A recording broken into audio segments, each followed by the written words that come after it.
وہ आदमी बेहद परेशान नजर आ रहा था। काजी ने इसकी तरफ गौर से देखते हुए कहा, तुम्हें क्या परेशानी है? इस आदमी ने भराई हुई आवाज़ में कहा। जनाब, मैं शहर का मशहूर सौदागर वहीदुल हसन हूँ। काजी ने चौंक कर इसे देखा। इसके कपड़े बेहद मामूली थे और इनमें जगह जगह पैबंद भी लगे हुए थे।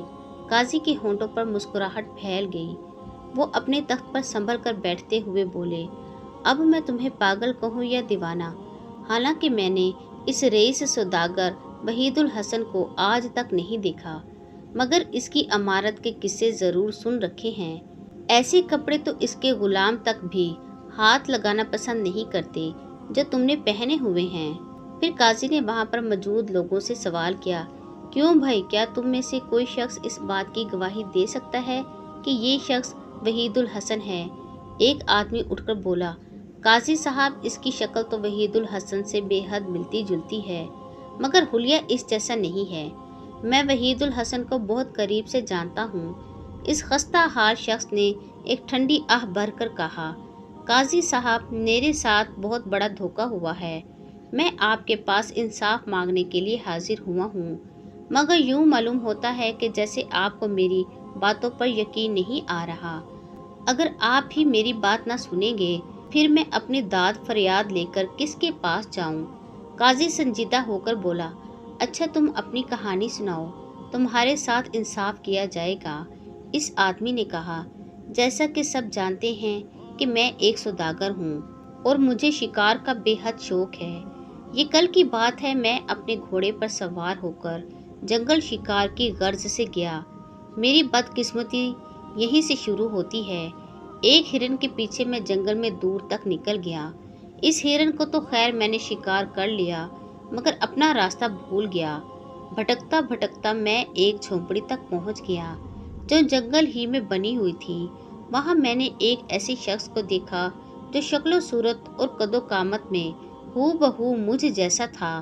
मैं अपने हम शक्ल से मिलकर बहुत खुश हुआ, मगर मुझे क्या पता था कि वो बाद में मुझे धोखा देगा।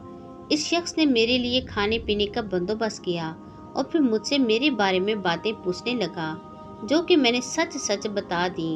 हम लोग बहुत देर तक बातों में मसरूफ रहे। रात ज़्यादा हो गई तो इस शख्स ने मुझे शरबत का एक गिलास दिया। गिलास में मौजूद शरबत सुर्ख रंग का था और इसमें से भीनी भीनी खुशबू उठ रही थी। मैंने इसका शुक्रिया अदा करके शरबत का गिलास मुंह से लगा लिया। अभी मैंने आधा शरबत ही पिया था कि मेरा सर चकराने लगा और मैं ज़मीन पर गिर पड़ा। फिर मुझे कोई होश नहीं रहा। अगले रोज़ मेरी आंख खुली तो मैं झोंपड़ी में अकेला था और ये शख्स वहाँ से गायब था। मेरे जिस्म पर मेरे कपड़े भी नहीं थे, बल्कि मैं इन फटे पुराने कपड़ों में मलबूस था। मेरी समझ में कुछ नहीं आ रहा था कि मेरे साथ क्या हुआ है। खैर, मैं झोंपड़ी से निकला और बड़ी मुश्किलों से रास्ता तलाश करता करता अपने घर तक पहुंच गया। मगर इस वक्त मेरे सदमे की कोई इंतहा ना रही जब मेरे मुलाजमों ने भी मुझे पहचानने से इनकार कर दिया और मुझे धक्के देकर वहां से भगाने की कोशिश की। मैं इनको यकीन दिलाने की कोशिश करता रहा, मगर इनमें से एक मुलाजिम ने मुझे जोर का धक्का देते हुए कहा कि वहीदुल हसन तो घर में अपनी बेटी के साथ मौजूद है। तुम धोखेबाज हो, यहाँ से चले जाओ, वरना हम अभी सिपाहियों को बुलाकर तुम्हें जेल भिजवा देंगे। आयन इसी वक्त मेरे घर की एक खिड़की खुली और मैंने देखा कि ये मक्कार शख्स मेरी बेटी के साथ मुझे देखकर हंस रहा है। फिर इसके कहने पर मेरे ही मुलाजमों ने मुझ पर थप्पड़ों और लातों की बारिश कर दी और मजबूरन मुझे वहाँ से भागना पड़ गया। अब मैं अपनी फरियाद लेकर आपके पास आया हूँ और इंसाफ का तलबगार हूँ। ये कहकर वो शख्स खामोश हो गया। काजी साहब ने उसी वक्त हुक्म दिया कि इस शख्स को भी अदालत में हाजिर किया जाए जो इस खस्ता हाल शख्स के बयान के मुताबिक वहीदुल हसन बन गया है। थोड़ी ही देर गुजरी थी कि वो शख्स अदालत में हाजिर हो गया। इसके साथ एक नौजवान और खूबसूरत लड़की भी थी। इसने हाजिर होते ही कहा, जनाब, मैं वहीदुल हसन सौदागर हूँ और ये मेरी बेटी रुखसाना है।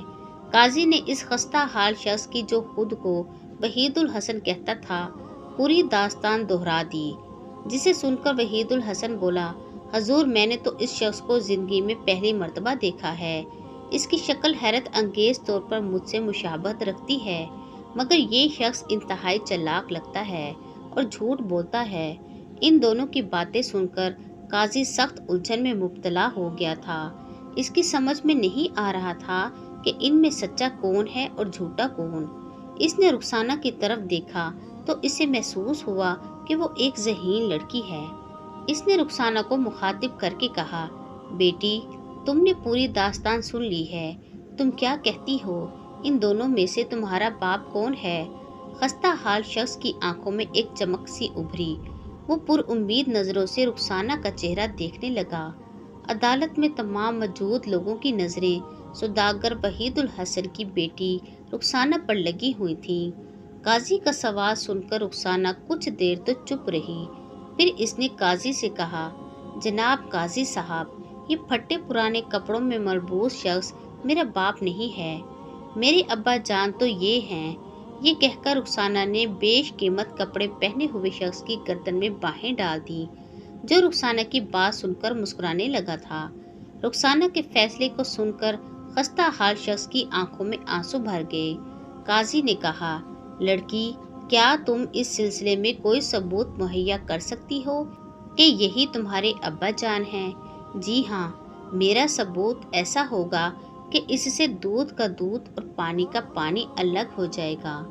आज से तकरीबन 5 वर्ष पहले की बात है। मेरे अब्बा जान के एक दुश्मन ने इनके सामने कसम खाई थी कि वो तलवार से इनकी गर्दन उड़ा देगा। जाहिर है इसकी बात ने मेरे अब्बा जान को बेहद परेशान कर दिया था। क्योंकि अब्बा जान आप परेशान हो गए थे ना? रुखसाना ने पूछा।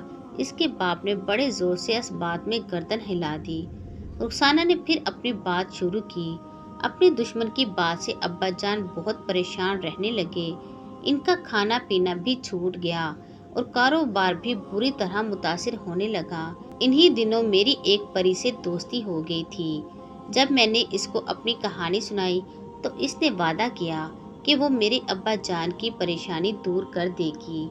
इसने मेरे अब्बा की गर्दन पर अपनी जादू की छड़ी लगाई और बताया कि दुनिया की तेज से तेज धार वाली तलवार भी इनकी गर्दन का कुछ नहीं बिगाड़ सकती। बहरहाल इनका दुश्मन तो एक रोज आसमानी बिजली गिरने से जान बहक हो गया।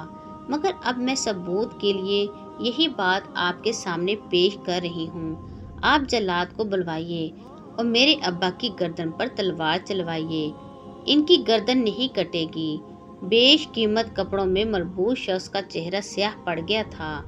काजी ने फौरन जल्लाद को बुलवाने का हुक्म दे दिया। रुखसाना धीरे धीरे मुस्कुराने लगी। फिर खस्ता शख्स से मुखातिब होकर बोली, अब तुम्हें अपने झूठ की सजा मिल जाएगी। तुम मेरे अब्बा की जगह हासिल करना चाहते थे ना? थोड़ी ही देर गुजरी थी कि स्याह फाम जल्लाद हाथ में चमकदार तलवार लिए अंदर दाखिल हुआ।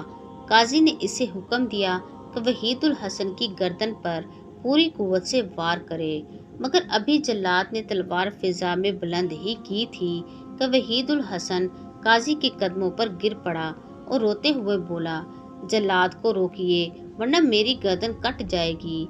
मैं वहीद उल हसन सौदागर नहीं हूँ, वहीद उल हसन यही आदमी है। काजी ने सिपाहियों को नकली वहीद उल हसन को गिरफ्तार करने का हुक्म दे दिया। रुखसाना दौड़कर इस खस्ता हाल शख्स के सीने से लग गई। फिर इसने काजी को बताया कि वो भी ये फैसला नहीं कर पा रही थी कि इसका बाप कौन सा है, इसलिए इसने एक कहानी घड़ ली थी। काजी ने रुखसाना की अक्लमंदी के एतराफ़ के तौर पर इसे अपनी तरफ से 500 अशरफियाँ इनाम में दी।